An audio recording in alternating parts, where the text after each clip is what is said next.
अस्सलाम students, next video में हम जीपीएस की लॉजिक को अंडरस्टैंड करने के लिए बहुत ही सिंपल एग्जांपल से स्टार्ट करते हैं, मूविंग ब्लॉक प्रॉब्लम से। सपोज हमारे पास जो है तीन ब्लॉक्स ए बी सी इस सीक्वेंस में जो है वो स्टैक हुए हुए हैं टेबल के ऊपर, और ये हमारी करंट स्टेट है कि ब्लॉक बी जो है वो टेबल पे है, ब्लॉक ए जो है वो ब्लॉक बी के ऊपर है, और ब्लॉक सी जो है वो सबसे टॉप पे है, और ये ब्लॉक ए के ऊपर रखा हुआ है। हम जो है इस सीक्वेंस ऑफ ब्लॉक्स को कन्वर्ट करना चाह रहे हैं अपनी फाइनल स्टेट में, जिसमें हम देखते हैं कि हमारे पास जो है ब्लॉक सी जो है वो सबसे बॉटम पे टेबल के ऊपर आ जाता है, फिर उसके ऊपर ब्लॉक बी है, फिर उसके ऊपर ब्लॉक ए है।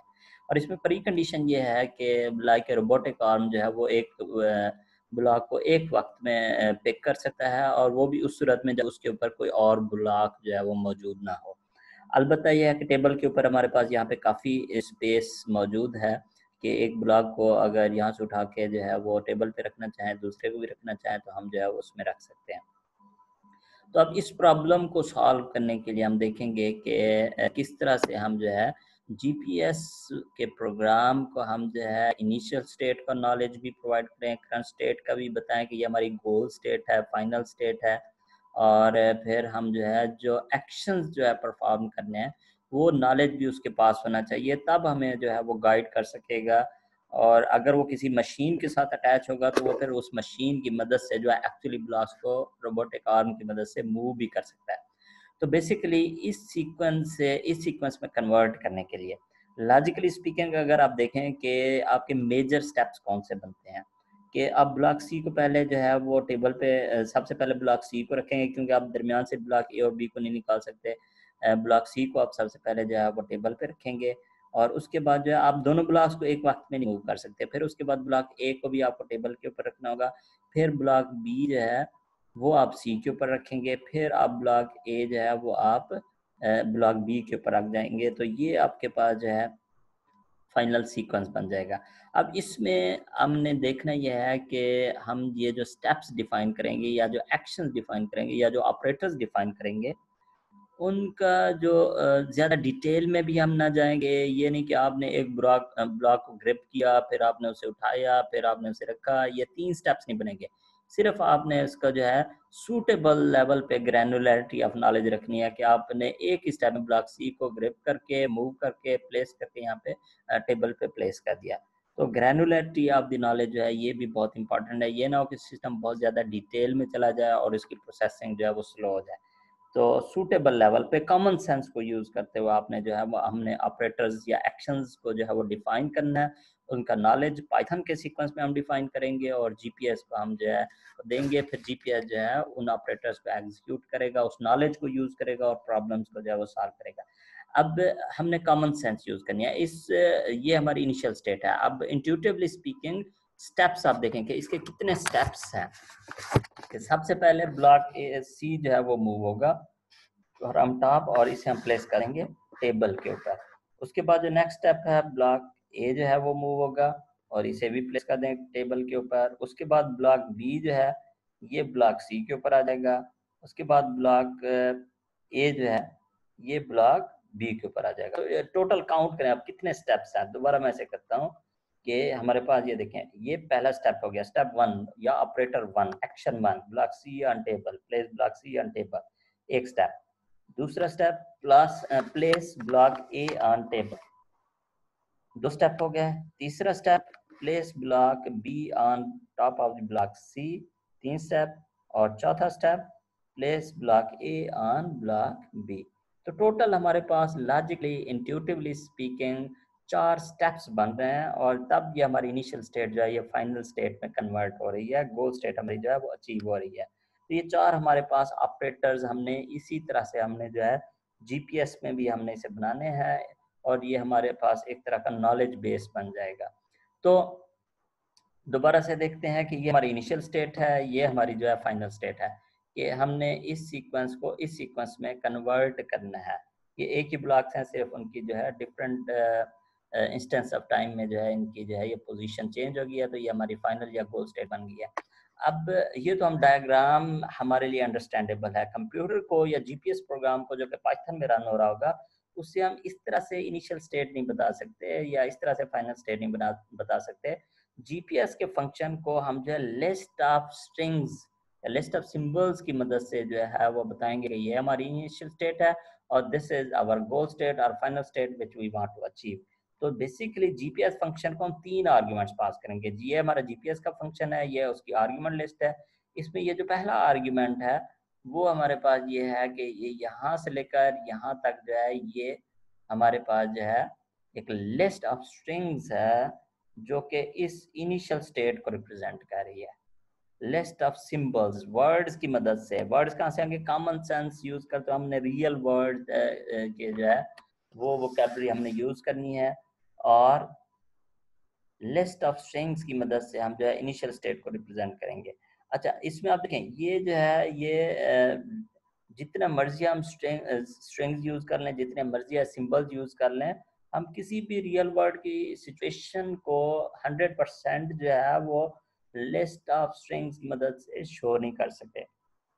बहुत सारी चीजें जो आप इसमें हमने देखे, हमने ये लिखा हुआ कि block B is on table, block A is on block B, block C is on block A and block C is also free.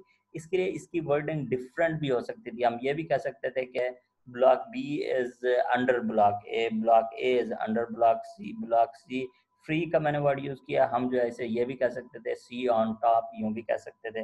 तो इसमें अगर हमारे पास प्रॉब्लम गिवन हो और जीपीएस की कॉल हमने खुद लिखनी हो, फिर तो हम अपनी मर्जी के वर्ड जो यूज कर सकते हैं। अगर ये कॉल भी हमारे पास गिवन हो जिसमें हमारे पास इनिशियल स्टेट के सिंबल्स, ये इनिशियल स्टेट के हैं और आगे जो है सेकंड आर्गुमेंट में फाइनल स्टेट के सिंबल्स देखें, अगर गिवन हो तो फिर हमने जो इसका सोल्यूशन बनाना है वो इन सिंबल्स को देखते हुए बनाना है। तो ये जो है फाइनल स्टेट में भी देखें, block C on table, block B on C, block A on B and A is free. तो इसके लिए थोड़ा डिफरेंट वर्डिंग भी यूज हो सकती थी। तो जीपीएस के उसमें कोई इशू नहीं है, जो भी हमारे सिंबल्स दिए गए हो हमने उन्हीं सिंबल्स को यूज करना है। और एक चीज के लिए हमने एक ही सिंबल जो है वो यूज करना है। हमने सिंबल्स को जो है वो चेंज नहीं करना, वेरी नहीं करना, क्योंकि एक स्ट्रिंग में लिखे हुए हैं, केस सेंसिटिव भी है। और ये वर्ड्स अगर इनमें कोई वर्ड्स में डिफरेंस आएगा, नॉलेज में या ऑपरेटर्स में वो वर्ड्स नहीं होंगे तो हमारे जीपीएस की कॉल एग्जीक्यूट भी नहीं होगी। तो जीपीएस को हमने अभी 2 आर्ग्यूमेंट्स पास कर दिए, ये हमारी इनिशियल स्टेट हो गई, ये हमारी फाइनल स्टेट हो गई या गोल स्टेट हो गई। ये हमारे गोल्स हैं, बेसिकली लिस्ट ऑफ गोल्स है। हमारे पास 4 गोल्स हैं जो हमने अचीव करने हैं। और तीसरा जो इसका आर्ग्यूमेंट है वो है knowledge, list of operators, list of actions. अभी यहाँ पे मैंने खाली एक सिंबल दिया हुआ है जो कि एक वेरिएबल को रिप्रेजेंट कर रहा है। तो बेसिकली हमने जो है वो वेरिएबल्स जो है वो एक्शन जो अभी लास्ट स्लाइड में हमने डिस्कस किए थे, वो 4 एक्शन जो है वो हमने यहाँ पे डिफाइन करने हैं।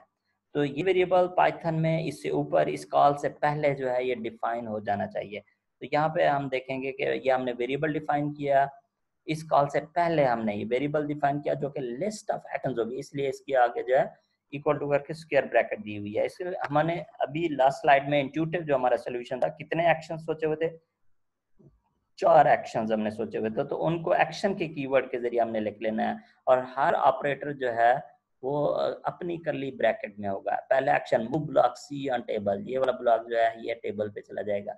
उसके बाद दूसरा एक्शन जो है move block A on table, ये भी टेबल पे चला गया। तीसरा एक्शन जो है बी को सी पे रखना है, तो ये मूव ब्लॉक बी ऑन सी हो गया। फोर्थ एक्शन जो है ए को वापस बी के ऊपर रखना है, तो ये फोर्थ एक्शन। तो यहाँ पे आप अपनी मर्जी से कोई जिस तरह का सूटेबल इंग्लिश, मूव की वजह आप प्लेस भी कह सकते हैं या put block C on table भी कह सकते हैं या place block C on table भी कह सकते हैं, कोई यहाँ पे रिस्ट्रिक्शन नहीं है। सूटेबल अप्रोप्रिएट इंग्लिश सेंटेंस आप यहाँ पे यूज कर सकते हैं जो कि हमें एक्शंस का बताएगा कि ये एक्शन परफॉर्म करेंगे तब हमारा गोल जो है वो अचीव होगा। अच्छा, अब इन चारों ऑपरेटर्स के हमारे पास 3 और स्लॉट्स भी हैं, एक प्री कंडीशंस की। ये एक्शन अगर आपने परफॉर्म करना हो, अगर सी को आपने टेबल पे मूव करना हो, तो पहली ऑब्वियस सी बात है कि सी ऑलरेडी टेबल पे ना हो बल्कि किसी और पोजीशन पे हो। तो इसकी करंट पोजीशन जो है वो शो करनी है कि करंटली सी इज ऑन ए। तो प्री कंडीशन में एक तो सी ए के ऊपर होना चाहिए और फिर हमने ये भी बताना है कि सी इज फ्री फ्रॉम टॉप। तो सी इज फ्री फ्रॉम टॉप हम यूं नहीं लिखेंगे सी इज ऑन टॉप या सी इज फ्री फ्रॉम टॉप, जो सिंबल इधर करंट स्टेट में यूज हो रहा है वही वाला सिंबल हम यूज करेंगे, सी फ्री। तो इसकी प्री कंडीशन में ब्लॉक सी आने और सी फ्री हो जाएंगे। अब जब ये एक्शन परफॉर्म होगा तो ब्लॉक सी जब टेबल पे जाएगा तो क्या नया स्टेट में चेंज आएगा, उस चेंज को हम लिस्ट ऑफ सिंबल्स की मदद से शो करेंगे। तो ब्लॉक सी ऑन टेबल हो जाएगा। जब ब्लॉक सी ऑन टेबल होगा, एक चीज आप नोट करें कि ब्लॉक ए फिर फ्री हो जाएगा, ए जो है फिर मूव हो सकता है। तो ये दो सिंबल्स ऐड होंगे कि ब्लॉक सी ऑन टेबल और ए फ्री। जब सी को टेबल पे मूव करेंगे तो ए फ्री हो जाएगा, इसके ऊपर से सी हट जाएगा। तो ऐड वाले एट्रीब्यूट में की में आप ये लिस्ट ऑफ सिंबल्स देखेंगे, ब्लॉक सी ऑन टेबल और ए फ्री। और ब्लॉक सी ऑन ए जो करंट सिचुएशन है ये नहीं रहेगी, इसे हम डिलीट कर देते हैं, करंट स्टेट में चेंज आ जाएगा, सी ऑन ए जो है ये खत्म हो जाएगा। अच्छा, दूसरा जो हमारा एक्शन है कि move block A on table, तो उसकी प्री कंडीशन क्या है कि ब्लॉक ए जो है ये फ्री होना चाहिए और ये ऑलरेडी खुद भी टेबल पे ना हो, ये बी के ऊपर हो। तो ये एक तो प्री कंडीशन होगी block B A on B, और दूसरा ए फ्री होना चाहिए।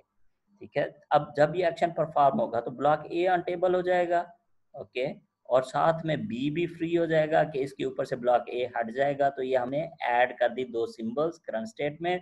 और फर्दर क्या चेंज आएगा, क्या कौन से सिंबल्स डिलीट होंगे, बी फ्री रहेगा, बेशक वो टेबल पे आ जाएगा, बी ए जो है वो टेबल पे आ जाएगा, ए फ्री रहेगा, ए वाला सिंबल डिलीट नहीं होगा, ए फ्री वाला सिंबल, बल्कि ब्लॉक ए ऑन बी जो है ये डिलीट हो जाएगा। आफ्टर परफॉर्मिंग दिस एक्शन ये वाला सिंबल जो है ये वैलिड नहीं रहेगा, ये वाला स्ट्रिंग, तो ये हम डिलीट लिस्ट में उसको हम लिख देते हैं। अच्छा, अब जब ये दो एक्शन परफॉर्म होंगे तो तीनों ब्लॉक्स हमारे पास टेबल पे होंगे। तो अब हमने नेक्स्ट जो एक्शन परफॉर्म करना है, ब्लॉक बी को सी के ऊपर रखना है। तो उसकी प्री कंडीशन क्या है कि block B should be on table और B should be free and C should also be free. अगर आपने सी के ऊपर उसे रखना है तो सी के ऊपर कोई और ब्लॉक ए नहीं होना चाहिए, अगर आपने बी को सी के ऊपर प्लेस करना है, तो इसलिए इसकी प्री कंडीशन में हमने इसे डाल दिया है। तो ऐड लिस्ट में चेंज क्या आएगा, जब ब्लॉक बी ऑन सी होगा तो फिर जो है सी फ्री नहीं रहेगा और ब्लॉक बी ऑन सी जो है ये इसमें ऐड हो जाएगा। तो block B on C add हो जाएगा और ब्लॉक बी ऑन टेबल भी नहीं रहेगा और सी फ्री भी नहीं रहेगा। तो ये दो सिंबल जो है ये डिलीट होने चाहिए करंट स्टेट में से। तो ये दो सिंबल जो है ये डिलीट हो गए। ये ऐड और डिलीट के जो की वैल्यूज हैं, इन वैल्यूज की मदद से हम बताते हैं कि क्या चेंज आएगा स्टेट में जब ये एक्शन परफॉर्म होगा। और प्री कंडीशन में हम बताते हैं कि क्या प्री कंडीशंस हैं जब ये एक्शन परफॉर्म हो सकता है। अच्छा, जो लास्ट हमारा स्टेप है कि आखिर में ब्लॉक ए को वापस ब्लॉक बी पे रखना है, तो उसके लिए जो हम ऑब्वियसली हमारे पास ब्लॉक बी जो फ्री होना चाहिए, उसके ऊपर कोई और चीज़ ना हो, ब्लॉक ए भी फ्री होना चाहिए। तो ब्लॉक ए जो है वो टेबल पे होगा, ए फ्री होगा, बी फ्री होगा, तब ब्लॉक ए को हम जो है on top of block B जो हम प्लेस कर सकते हैं। जब हम प्लेस करेंगे तो ये ए ऑन टेबल जो है ये वैलिड नहीं रहेगा, क्योंकि अब ए ऑन बी हो जाएगा। और जब ए ऑन बी होगा तो ये बी फ्री भी जो है ये वैलिड नहीं रहेगा, ये भी डिलीट हो जाएगा। तो ये दोनों स्ट्रिंग्स जो हैं ये डिलीट वाली की वैल्यू के तौर पे लिस्ट में यहाँ पे आ जाएंगे। और ये हर ऑपरेटर की देखें पैरेंथेसिस जो है ये अलहदा है, और ये लिस्ट ऑफ ऑपरेटर्स हमने दिया हुआ है। प्रीवियस वीडियो में हमने एक ऑपरेटर को एक वेरिएबल को असाइन किया था, यहाँ पे हमने एक ऑपरेटर को एक वेरिएबल को अलहदा नहीं असाइन किया, बल्कि एक आउटर पैरेंथेसिस हमने जो है ये स्क्वायर ब्रैकेट यहाँ से शुरू हो रही है यहाँ पे खत्म हो रही है, और ये चारों ऑपरेटर जो है पाइथन के सिंटैक्स में हमने ब्लॉक ऑप्स को असाइन किए हैं। तब हम जो है ये जीपीएस की कॉल जो हम ये एग्जीक्यूट कर सकते हैं। तो नेक्स्ट वीडियो में हम देखेंगे कि किस तरह से अब इन ऑपरेटर्स को, ये हमारे पास ऑपरेटर्स हमने एज इट इज डिफाइन कर लेने हैं, खासतौर पे इनके ये जो तीनों प्रीकॉन्स ऐड और डिलीट वाले स्ट्रिंग्स हैं, इनको हमने ख्याल रखना है कि ये केस सेंसिटिव भी हैं और स्पेस सेंसिटिव भी हैं, कि आपने यहाँ पे एक स्पेस दी हुई है तो यहाँ पे जो है बाकी जगहों पे भी एक ही स्पेस होनी चाहिए, कहीं पे जो है दो स्पेसेस नहीं होनी चाहिए, और केस सेंसिटिव भी है। अगर आप में थोड़ा बहुत टाइपिंग मिस्टेक होगी, लोअर केस को अपर केस में लिखा होगा, ये वाले सिंबल्स मैच नहीं कर रहे होंगे, तो हमारा जीपीएस जो है वो कम्प्लीटली एग्जीक्यूट नहीं होगा, दरमियान में जो है आंसर हमें रिटर्न करके स्टॉप हो जाएगा, फुल फाइनल आंसर हमारे पास नहीं आएगा। तो आपने इसे केयरफुली जो है वो आपने लैब के अंदर पाइथन में जो है आपने फाइल के ऊपर राइट करना है। नेक्स्ट वीडियो में हम जो है इनको फर्दर अंडरस्टैंड करते हैं लॉजिकली। अब हम इस कॉल को ट्रेस करेंगे, तब जो है जीपीएस का एल्गोरिदम या लॉजिक जो है वो आपको समझ आएगी। तो तब तक जो है आप इस कोड को जो है वो लिख लें अपने पास, और फिर जो है नेक्स्ट वीडियो में हम इसे फर्दर अंडरस्टैंड करते हैं, ट्रेस करते हैं इस जीपीएस की गिवन कॉल को। ओके जी, इंशाल्लाह सी यू इन नेक्स्ट वीडियो।